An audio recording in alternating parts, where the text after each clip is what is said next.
Il y a 3 ans, j'ai signé comme garant d'un prêt bancaire pour mon frère Thomas. 48 000 euros. J'ai signé parce que c'était mon frère et parce qu'il me l'a demandé en me regardant dans les yeux et parce que toute ma vie, j'ai été le frère qui dit oui quand la famille a besoin de quelque chose. Il m'a dit que c'était pour 1 an, que l'affaire démarrait, qu'en 12 mois ce serait assaini, que je ne m'en rendrais même pas compte. Je m'en suis rendu compte. Je m'en suis rendu compte 16 mois plus tard quand j'ai ouvert le relevé bancaire de septembre et que j'ai trouvé un prélèvement que je ne reconnaissais pas, une retenue de 380 € effectuée par ordre judiciaire liée à une garantie de prêt non payé.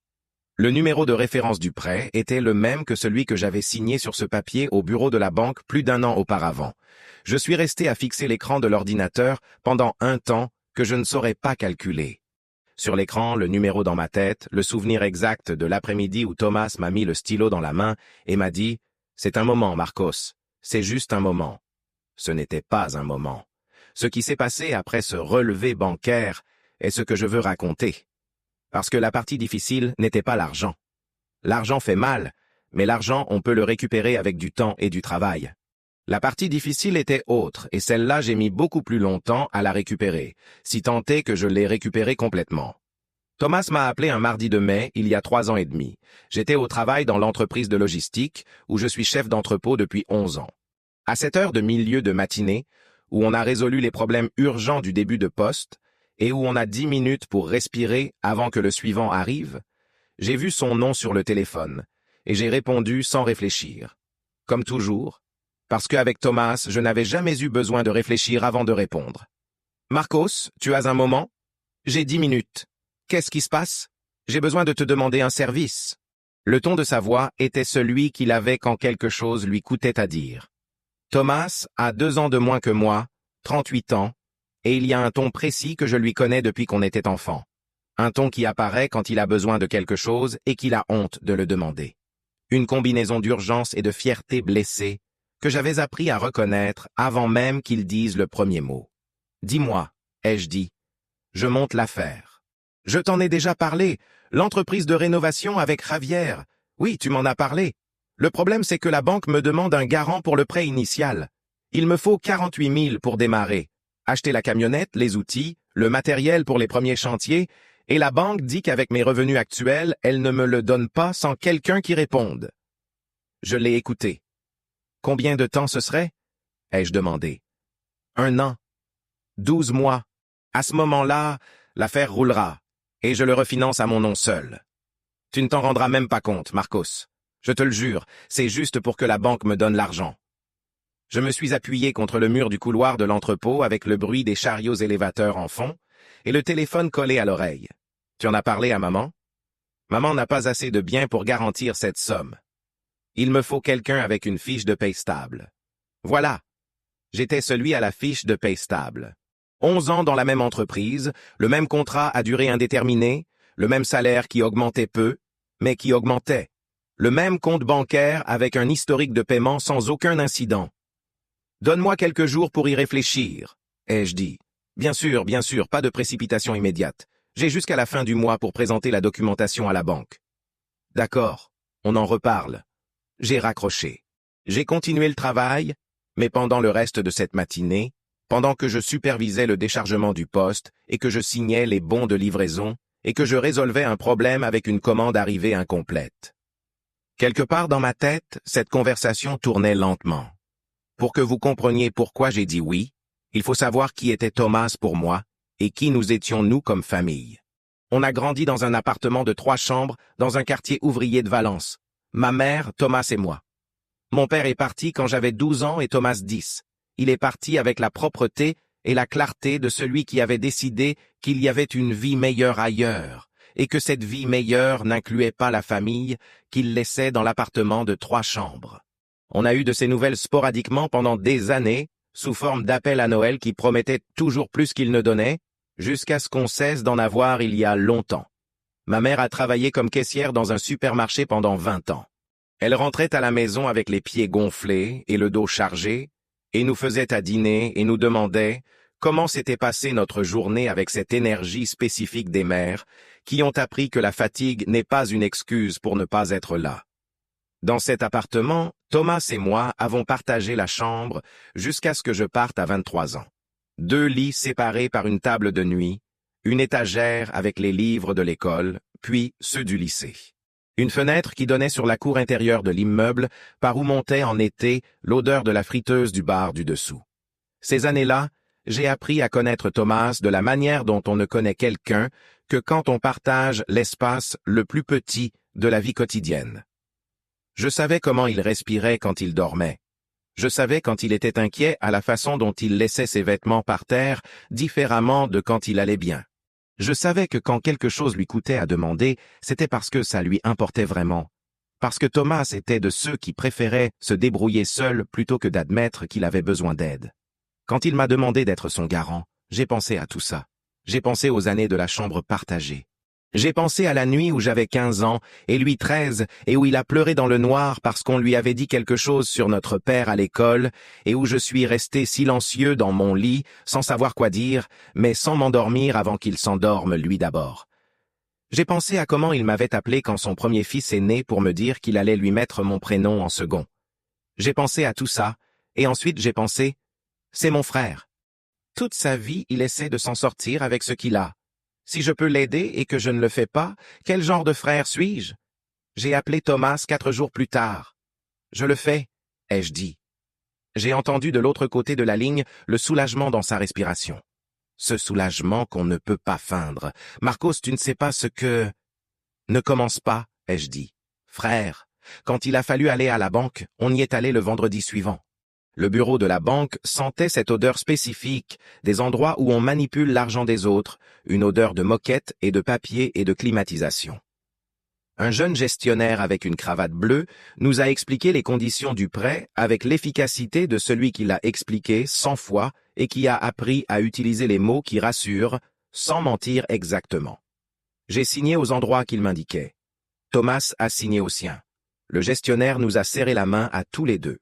On est sortis dans la rue. C'était un vendredi de mai avec du soleil et les gens marchaient avec cette énergie spécifique des vendredis après-midi. « Je te le dois », a dit Thomas. « Tu ne me dois rien, ai-je dit. Contente-toi de le payer. » Il a ri. Il m'a donné une de ces étreintes brèves mais qui sert vraiment. On est partis chacun de son côté.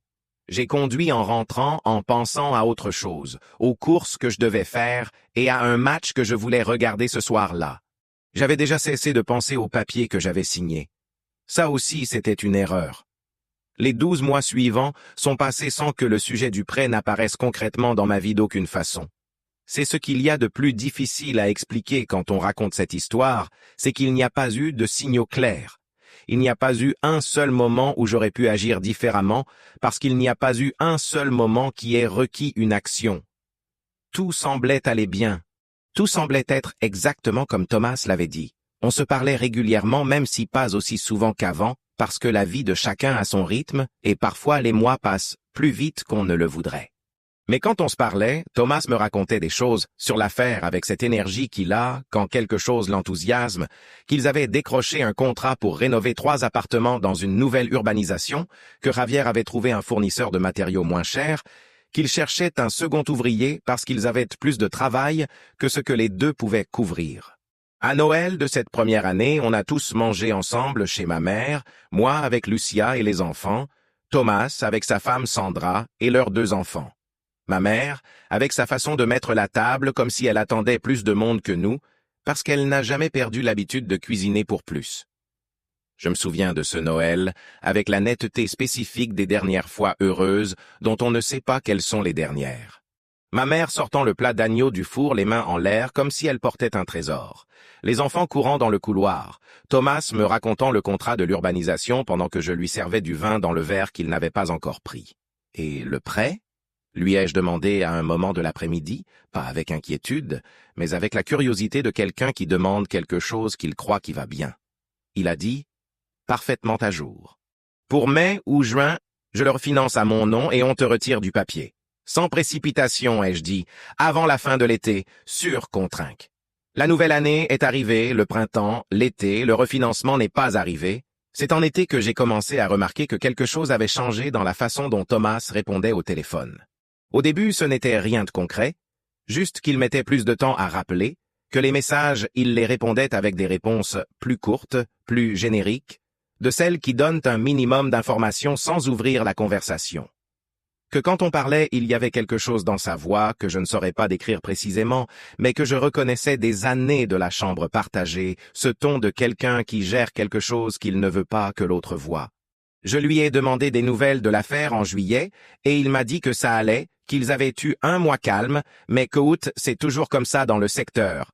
Je lui ai demandé pour le prêt, et il m'a dit qu'il regardait ça, qu'en septembre sûr qu'il le refinancerait. En août, il n'a pas appelé pour mon anniversaire. Thomas appelait toujours pour mon anniversaire. C'était une de ces constantes qu'on assume permanentes, parce qu'elles l'ont toujours été. Il a appelé 3 jours après avec une excuse raisonnable et un ton normal, et je l'ai laissé passer parce que les anniversaires ce ne sont que des jours, et que les gens ont des vies compliquées. En septembre, j'ai appelé ma mère pour parler de la réunion familiale qu'on organise toujours en octobre, et à un moment de la conversation, je lui ai demandé comment elle voyait Thomas. Ma mère a fait une pause qui a duré 1 seconde de trop. « Bien », a-t-elle dit, un peu occupée, mais bien. « Tu as parlé avec lui dernièrement ?» La semaine dernière, il est très pris par le travail. Et Sandra? Une autre pause. Sandra va bien aussi. Il y avait quelque chose dans ces pauses. Ma mère est une femme qui a élevé 2 enfants seule et qui a appris à dire ce qu'il faut dire sans mentir exactement, mais sans tout raconter ce qu'elle sait. C'est une compétence spécifique des personnes qui ont dû gérer des situations difficiles entre des gens qui s'aiment. « Maman, ai-je dit. Il y a quelque chose que tu ne me dis pas. » Marcos, ne commence pas. Que je ne dois pas commencer à chercher des problèmes là où il n'y en a pas. Ton frère va bien, l'affaire va bien, tout va bien. J'ai raccroché avec cette sensation inconfortable de celui qui a reçu une réponse complète à une question qui n'était pas celle que je voulais poser. 3 semaines plus tard, j'ai ouvert le relevé de septembre. Le relevé est arrivé le 14, comme toujours, en format numérique dans ma boîte mail. C'était un mardi soir. Lucia couchait les enfants. J'étais à la table de la cuisine avec l'ordinateur ouvert, en train de regarder les mails du travail que je n'avais pas fini de gérer dans la journée. J'ai ouvert le relevé de manière automatique, comme je fais toujours, avec cette vérification rapide de celui qui vérifie que les chiffres sont ceux attendus. Le chiffre n'était pas celui attendu. Une retenue de 382 €, effectuée le 12, avec un code de référence que je ne reconnaissais pas. Je l'ai regardé un moment sans comprendre complètement ce que je voyais. Puis je l'ai lu plus lentement. Retenue par ordre judiciaire. Garantie de prêt. Référence LP 1847. Le numéro de référence, je l'ai reconnu au 3e chiffre parce que quand j'avais signé ce papier à la banque, le gestionnaire m'avait donné une copie avec ce numéro et je l'avais gardé dans le classeur des documents importants et je l'avais vu suffisamment de fois dans les mois suivants pour qu'il reste gravé. Je me suis levé de la chaise, je suis allé dans la chambre où était le classeur, je l'ai sorti, j'ai cherché le document de la banque, j'ai comparé les numéros, c'étaient les mêmes.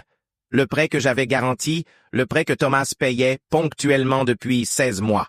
Selon ce qu'il m'avait dit, le prêt qu'il allait refinancer avant l'été et qui restait à mon nom parce que l'été était passé et le refinancement n'était pas arrivé. Ce prêt avait, selon la notification, 3 mois sans paiement, 3 mensualités impayées.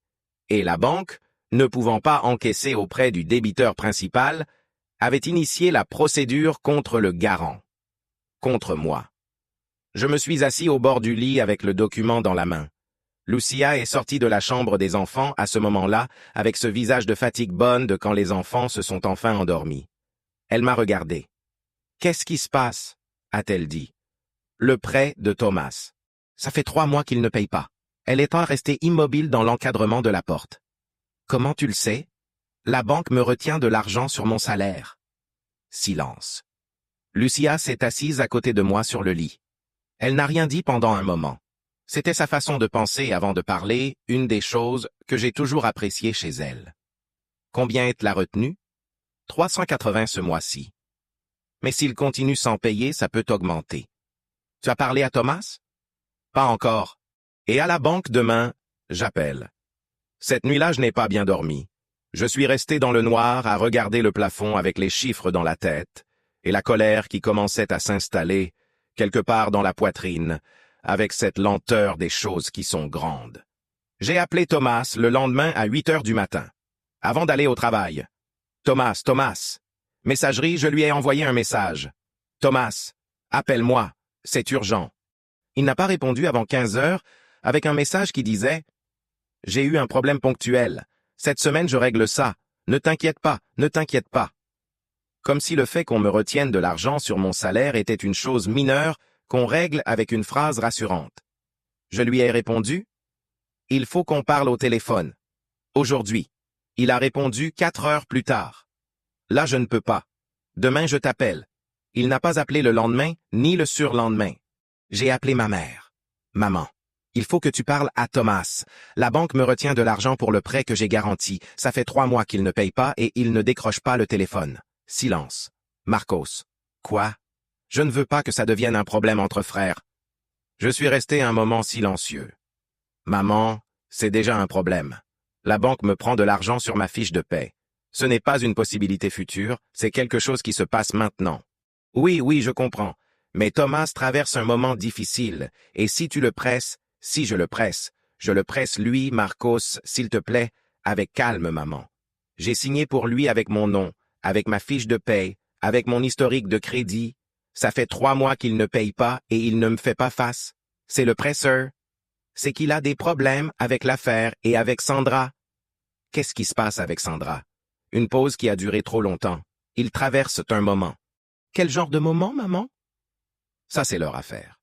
Ça ne me revient pas de le raconter. J'ai raccroché. Je suis resté dans la voiture, sur le parking du travail, les mains sur le volant et la tête pleine de questions que personne ne me répondait, et la certitude grandissante que ce que ma mère savait était plus que ce qu'elle me disait cet après-midi-là à la banque. Le gestionnaire m'a expliqué la situation avec cette amabilité professionnelle de celui qui donne de mauvaises nouvelles sans en assumer la responsabilité. 3 mensualités impayées. Procédure de réclamation initiée contre le garant. Si le débiteur principal ne régularise pas dans les 60 prochains jours, la retenue mensuelle augmentera. Combien ça pourrait atteindre? Ai-je demandé. Il m'a donné un chiffre. C'était un chiffre qui changeait mes calculs de fin de mois de manière très concrète.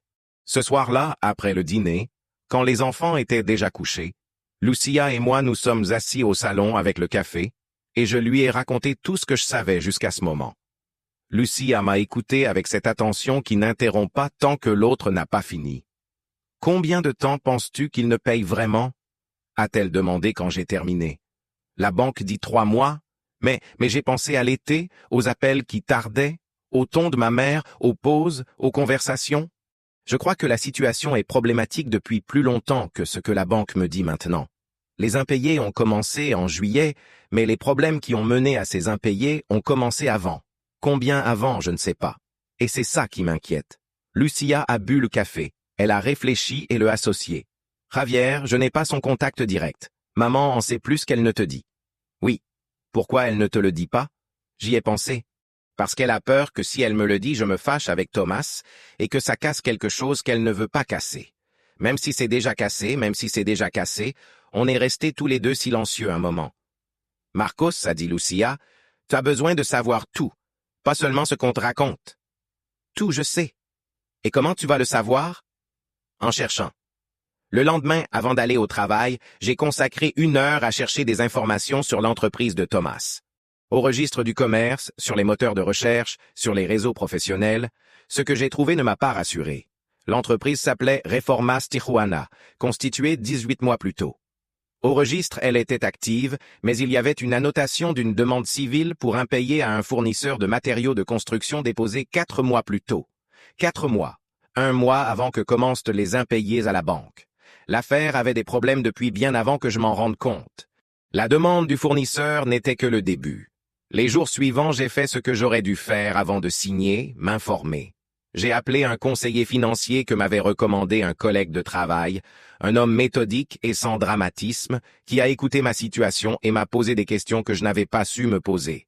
Tu as signé seulement le prêt initial ou il y a d'autres documents liés à ton nom? Seulement l'initial. Que je sache. Que vous sachiez. Que je sache. Il m'a conseillé de vérifier si mon frère avait utilisé mon nom pour une autre opération financière pendant cette période. Je suis resté silencieux. Je n'ai pas vérifié. Je vous recommande de vérifier. J'ai mis 3 jours à rassembler le courage pour faire cette vérification. Pas par lâcheté, mais parce qu'il y a des choses qu'on retarde, parce qu'on pressent que ce qu'on va trouver va changer quelque chose de manière permanente. J'ai demandé à la banque un rapport complet de ma situation de crédit. J'ai demandé accès à l'historique des opérations liées à mon numéro d'identification. J'ai trouvé quelque chose que je n'attendais pas. Il y avait une deuxième opération plus petite que la première, 12 000 €, liée à une ligne de crédit d'une société de financement qui n'était pas la banque où on avait signé ensemble. Une ligne de crédit ouverte 14 mois plus tôt, avec mon nom comme garantie supplémentaire. Une signature que je ne me rappelais pas avoir mise. Je suis resté à regarder le document pendant un long moment. Puis j'ai appelé le conseiller. J'ai trouvé une deuxième opération. J'ai dit, une ligne de crédit de 12 000 € chez une société de financement, avec mon nom. L'avez-vous signé? Je ne m'en souviens pas. Vous avez une copie du document? J'essaie de l'obtenir. Votre frère aurait pu utiliser vos données sans votre connaissance. Silence. Je ne sais pas, mais la vérité, celle que je n'ai pas dite à voix haute à ce moment-là, parce que la dire à voix haute la rendait complètement réelle, c'était que oui, je le savais, que, au moment où on avait signé le prêt principal à la banque, il y avait eu des papiers supplémentaires que le gestionnaire m'avait indiqués avec son stylo et que j'avais signés avec la confiance de celui qui ne lit pas chaque ligne parce qu'il fait confiance à l'autre pour avoir vérifié que tout est ce qu'il dit être. Ça aurait pu être que je les ai signés sans le savoir ou que je ne les ai pas signés du tout. Et distinguer les deux choses nécessitait une enquête pour laquelle je n'avais que la moitié de l'information. Les semaines suivantes ont été de celles qui enseignent de manière très concrète ce que ça signifie que l'argent ne suffit pas. La retenue de la banque était de 382 € mensuels, ce qui équivalait à un pourcentage de ma fiche de paie, qui avant allait couvrir des dépenses qui maintenant ne pouvaient plus l'être de la même façon. Lucia travaillait à mi-temps dans une clinique dentaire depuis qu'on avait eu les enfants, un arrangement qu'on avait pris ensemble parce qu'à ce moment-là, ça avait plus de sens que quelqu'un soit plus disponible pour la famille. Son salaire couvrait des dépenses précises, l'école des enfants, une partie des courses, la mensualité de la voiture. Ma fiche de paie couvrait le reste, l'hypothèque, les factures, l'assurance maladie, les dépenses variables. Avec 380 € de moins par mois, les calculs ne collaient plus de la même manière. Ce n'était pas une catastrophe immédiate, c'était un décalage mensuel qu'au début on pouvait absorber en réduisant les dépenses non essentielles. Le dîner dehors qu'on faisait les vendredis, l'abonnement streaming que j'ai annulé avec plus de tranquillité que je ne l'attendais, les vêtements que j'ai repoussés. Mais les décalages s'accumulent. Le premier mois, on a survécu bien, le deuxième, on a ajusté plus. Le troisième mois, quand j'ai dû demander à ma mère de garder les enfants un samedi, parce qu'on ne pouvait plus se permettre le plan qu'on avait promis, Lucia m'a regardé avec une expression qui n'était pas de reproche, mais qui contenait quelque chose qui m'a fait plus mal que le reproche. La résignation de celle qui accepte quelque chose qu'elle ne devrait pas avoir à accepter. « Ce n'est rien », a-t-elle dit. « Ça passe », ai-je dit moi. « Marcos, ça passe, et ça ne devrait pas passer, et on va le résoudre au travail. » Le stress a commencé à s'infiltrer de manière qui avant n'existait pas. J'ai toujours été quelqu'un qui laisse les problèmes personnels hors du travail. Pas par une discipline spéciale, mais parce que l'entrepôt exige de l'attention, et l'attention dispersée produit des erreurs. Mais il y a un type de préoccupation financière qui ne reste pas à la maison parce qu'elle est à l'intérieur de soi. Et ce type de préoccupation a commencé à apparaître de petites manières. La concentration qui mettait plus de temps à arriver le matin, le caractère qui partait plus vite avec les problèmes mineurs, la fatigue à la fin du poste qui était différente de la fatigue normale du travail physique. Mon chef m'a demandé un mercredi si j'allais bien, problèmes familiaux. J'ai dit, « Tu as besoin de quelque chose? » « Non, merci. Mais si j'avais besoin de quelque chose, j'avais besoin que mon frère décroche le téléphone. » C'est dans cette période qu'est arrivé quelque chose qui a compliqué les choses d'une manière que je n'attendais pas. Lucia et moi parlions du sujet de Thomas, de l'argent, des étapes que je faisais avec le conseiller depuis des semaines. On en parlait avec la franchise qu'on a toujours eue sur les sujets importants, sans secret, avec cette communication, qui quand elle fonctionne fait qu'on se sent moins seul dans les choses difficiles. Un mardi après-midi, quand je suis rentré du travail, j'ai trouvé Lucia dans la cuisine avec le téléphone à la main et une expression que j'ai reconnue comme celle de quelqu'un qui vient d'avoir une conversation qui l'a laissé mal à l'aise. « Qu'est-ce qui se passe » ai-je demandé. « Rien. J'étais en train de parler avec Sandra. Je suis resté immobile, avec Sandra, la femme de Thomas. Oui? À propos de quoi? Une pause. Elle m'a appelé. Elle voulait... Je ne sais pas. Je crois qu'elle avait besoin de parler à quelqu'un. Je me suis assis sur la chaise de la cuisine. Lucia, qu'est-ce qu'elle t'a dit? Marcos, elle m'a appelé en confiance. Je ne sais pas si ma fiche de paie est retenue pour la dette de son mari. S'il y a une information pertinente, ce n'est pas directement sur la dette? Sur quoi alors? Lucia a posé le téléphone sur la table. Elle s'est assise en face de moi. Thomas et Sandra sont séparés depuis juin, a-t-elle dit. Thomas est parti de la maison. Sandra et les enfants sont restés dans l'appartement de Valence. Mais Thomas ne vit plus là depuis 4 mois. Juin, le même mois où avaient commencé les impayés. Et où vit-il? Sandra ne le sait pas exactement. Elle dit qu'il est parti à Murcie, qu'il a quelque chose là-bas mais qu'il ne donne pas de détails. Depuis combien de temps vous le savez, toi et elle? Pause. Sandra me l'a dit il y a 1 mois. J'ai pensé que tu le savais déjà ou qu'elle allait te le dire directement, et je ne voulais pas... Je ne le savais pas. Je suis désolé, Marcos, j'aurais dû te le dire avant. Je suis resté à regarder la table pendant un moment, 1 mois. Lucia savait depuis 1 mois que Thomas était parti de la maison, qu'il s'était séparé de Sandra, qu'il était à Murcie en train de faire quelque chose dont personne ne savait exactement quoi. 1 mois pendant lequel on avait eu beaucoup de conversations sur le sujet, et pendant lequel cette information, qui était complètement pertinente, était restée du côté de Lucia de la table. Je ne me suis pas fâché contre elle. Pas parce que je ne pouvais pas, mais parce que j'ai compris à ce moment-là qu'elle avait essayé de protéger une confiance, et que cet instinct n'était pas mauvais, même si le résultat avait été que je prenais des décisions avec une information incomplète. Qu'est-ce que tu sais d'autre, Sandra, que tu ne m'as pas dit? Que l'affaire a fermé en mai. Javier est parti. Thomas a fermé l'entreprise et est parti à Murcie sans le dire à personne de la famille. Mai. L'affaire avait fermé en mai et les impayés avaient commencé en juillet. 2 mois de marge que Thomas avait utilisés pour disparaître sans faire face, je l'ai trouvé par hasard. C'est la manière dont parfois la réalité décide que c'est l'heure, que l'on sache quelque chose qu'on évite de voir depuis longtemps. J'étais sur les réseaux sociaux un soir, de cette manière distraite où on navigue sans chercher rien de concret. Et sur le compte d'une connaissance commune de Thomas et moi, un gars du quartier avec qui on avait grandi tous les deux, j'ai vu une photo d'un groupe de personnes sur une terrasse. C'était une photo d'été, de celle qu'on prend lors des dîners entre amis quand la soirée est bonne et que quelqu'un sort le téléphone. Dans le coin droit de la photo, partiellement coupé par le cadrage, il y avait quelqu'un que j'ai reconnu à la posture avant de le reconnaître au visage. Thomas, avec un verre à la main et ce sourire que je lui connais depuis qu'on était enfant. Bronzé avec des vêtements neufs que je ne lui avais pas vus. À côté, une femme que je ne connaissais pas, suffisamment près pour que la proximité dise quelque chose. La photo datait de 3 semaines plus tôt. La légende disait « Nuit parfaite à Murcie avec ceux-là ». Murcie où Sandra disait qu'il vivait. J'ai agrandi la photo. J'ai regardé Thomas pendant un moment, avec cette attention avec laquelle on regarde quelque chose qui devrait te faire plus mal que ça ne te fait mal. Ou peut-être exactement ce qui te fait mal, mais d'une manière qu'on n'attendait pas.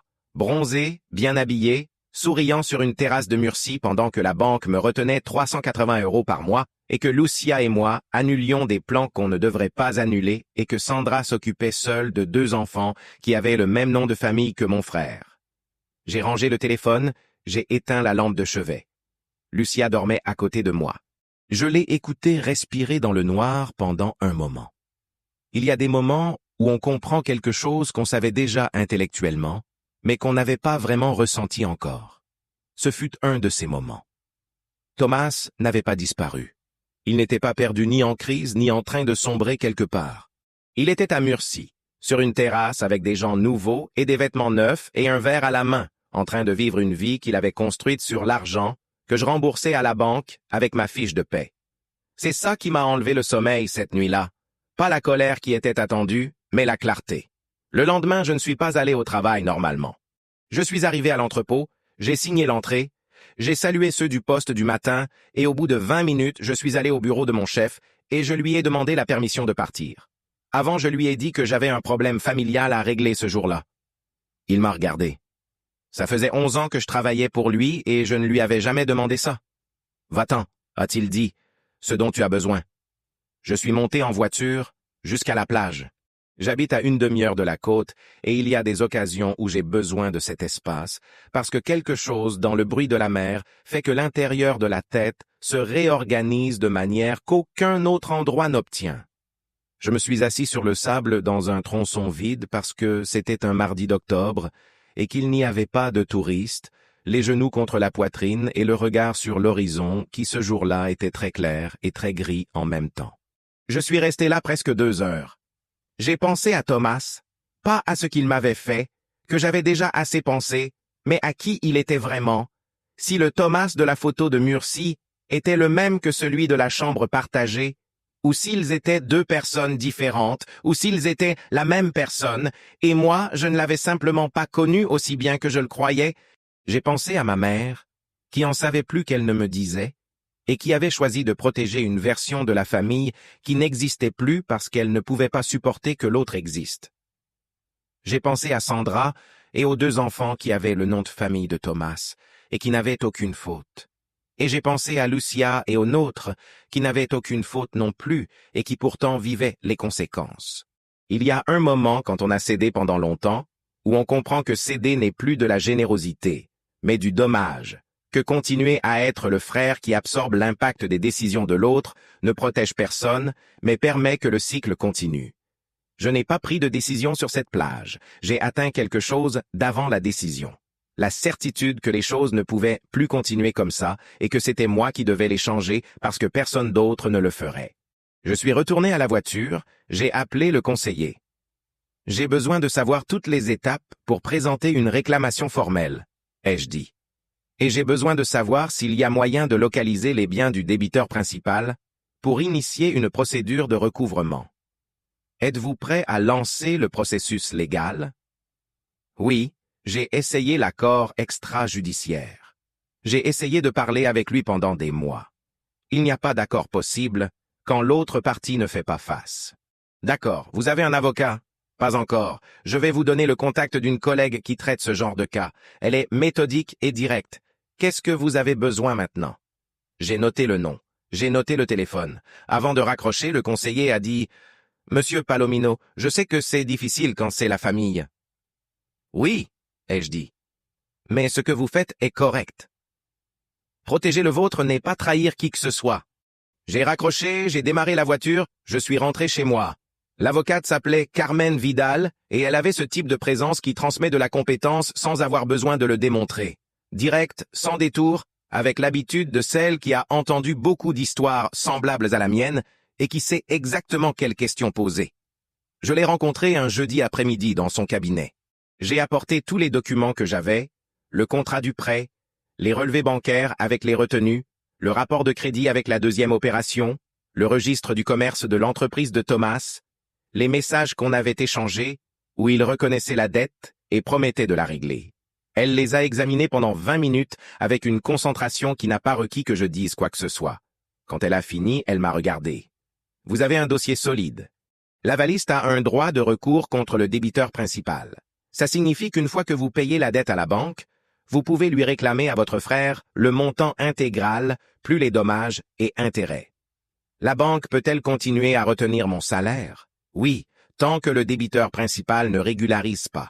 Mais on peut présenter une demande de subrogation qui vous place en position de créancier et vous permet de réclamer directement à votre frère. Et s'il n'a pas de bien à son nom, on enquête. S'il travaille à Murcie, a-t-il une fiche de paie ou des revenus? S'il a des revenus, ils sont saisissables.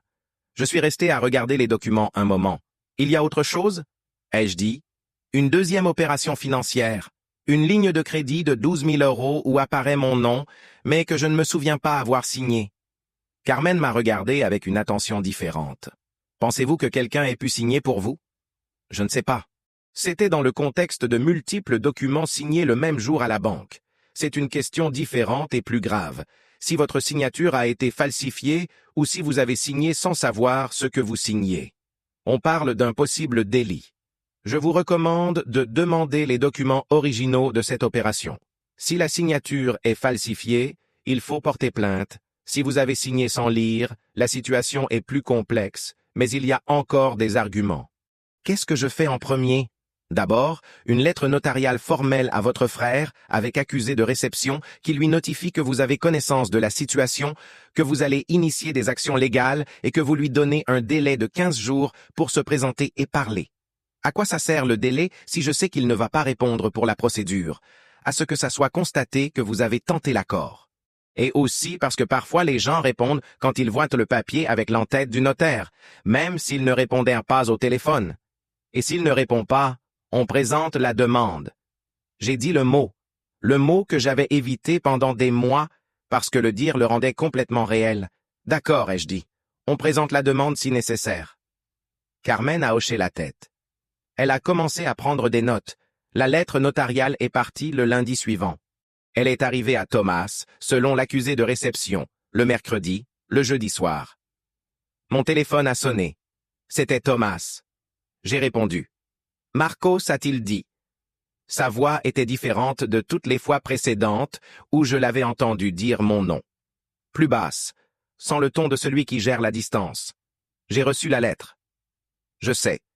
Tu vas vraiment me poursuivre en justice. Ça dépend de ce que tu fasses dans les prochains jours. Silence. Je suis ton frère. Cette phrase dite comme ça avec ce ton, comme si le lien était un argument en soi, comme si être son frère signifiait que j'avais l'obligation d'absorber les conséquences de ses décisions indéfiniment. Je sais, ai-je dit. Et précisément pour ça, j'ai passé des mois à essayer de parler avec toi avant d'en arriver là. Tu as décidé de ne pas parler. J'étais dans un moment très difficile.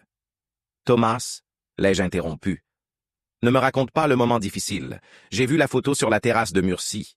Silence long. Ça n'est pas ce que ça paraît. Peu importe ce que ça paraît. Ce qui importe, c'est ce que c'est. Et ce que c'est que la banque me retient de l'argent chaque mois. Que ma femme et moi, on ajuste depuis des mois des dépenses qu'on ne devrait pas avoir à ajuster. Et que toi tu passes des mois sans faire face. Qu'est-ce que tu veux que je fasse? Je veux que tu viennes à Valence. Je veux que tu t'asseyes avec l'avocate et avec moi, et qu'on trouve une manière de résoudre ça. Je ne te demande pas de tout payer d'un coup, parce que je sais que tu ne peux pas. Je te demande que tu te présentes et qu'on parle. Silence. Et si je viens, tu arrêtes le processus légal. Si tu viens et qu'on arrive à un accord réel. Oui, donne-moi quelques jours. Tu as jusqu'à vendredi. J'ai raccroché. Lucia était dans l'encadrement de la porte de la chambre. Elle avait tout entendu. Il va venir? A-t-elle demandé? Je ne sais pas, ai-je dit, mais maintenant ça ne dépend plus de moi. Thomas est venu le jeudi. Il est arrivé à Valence en voiture. Il est apparu à la maison sans prévenir avec cette manière qu'enfant je trouvais spontanée et que ce jour-là je trouvais ce qu'elle avait probablement toujours été. L'incapacité de s'engager sur un plan jusqu'au dernier moment. Lucia a ouvert la porte, l'a laissé entrer. Puis elle est partie avec les enfants chez sa mère pour nous laisser l'espace qu'il fallait. On s'est assis au salon. Thomas et moi aux mêmes places où on jouait enfant, quand c'était l'appartement de notre mère et où maintenant c'était ma maison et lui était quelqu'un qui arrivait avec 4 mois de silence sur le dos.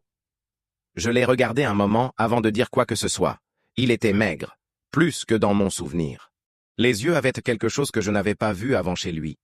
Quelque chose qui ressemblait à la fatigue de celui qui a couru après quelque chose et qui commence à comprendre qu'il ne peut plus continuer à courir. « Raconte-moi », ai-je dit, et il me l'a raconté. L'affaire avait commencé à échouer en janvier quand un client principal a annulé un gros contrat au dernier moment et a laissé l'entreprise avec des engagements de matériaux déjà payés et sans revenus pour les couvrir. Javier a voulu partir en février.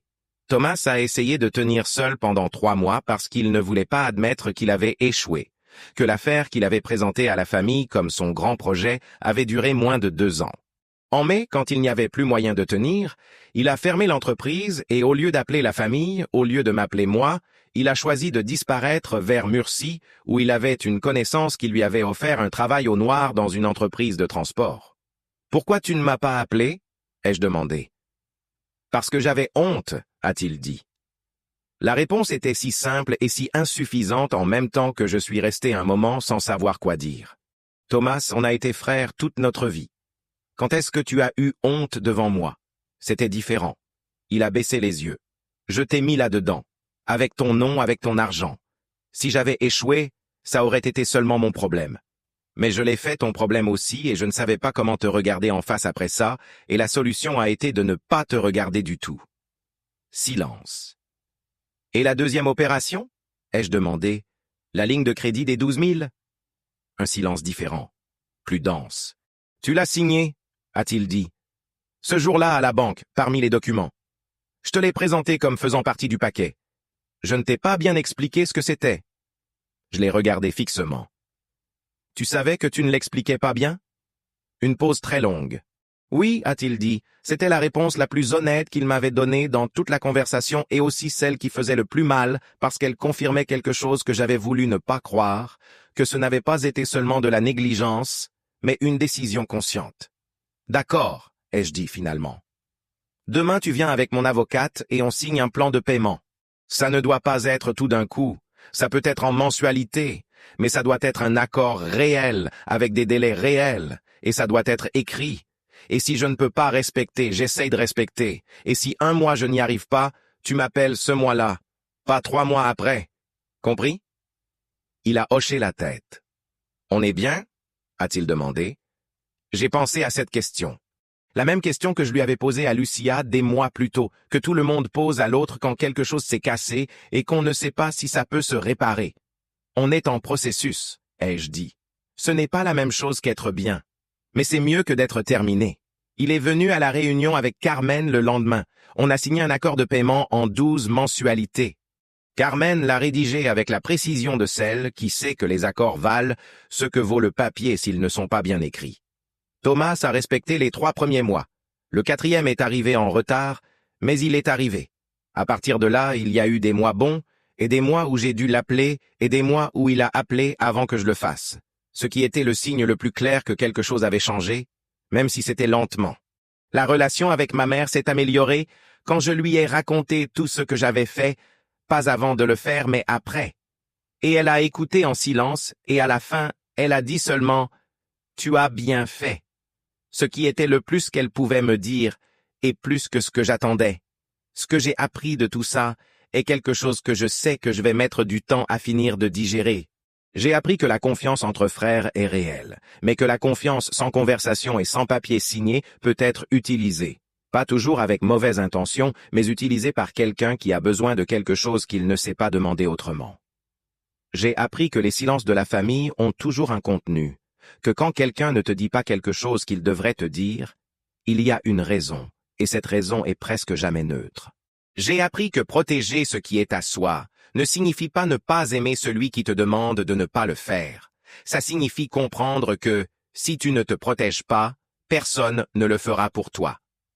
Et j'ai appris qu'il y a une différence entre céder parce qu'on veut et céder parce qu'on ne sait pas faire autrement. La première est de la générosité. La seconde est un habito qu'il faut parfois rompre même si ça fait mal, même si la personne à qui on le rompt est quelqu'un qu'on a aimé toute sa vie. Ça fait 11 ans que je suis dans le même travail, la même entreprise, la même fiche de paie, le même contrat qui a été la garantie qui a transformé mon nom en papier signé dans un bureau de banque un vendredi de mai. Cette fiche de paie est toujours la mienne. Le nom aussi. J'ai mis trop longtemps à m'en souvenir, mais je m'en suis souvenu. Abonnez-vous pour plus d'histoires quotidiennes.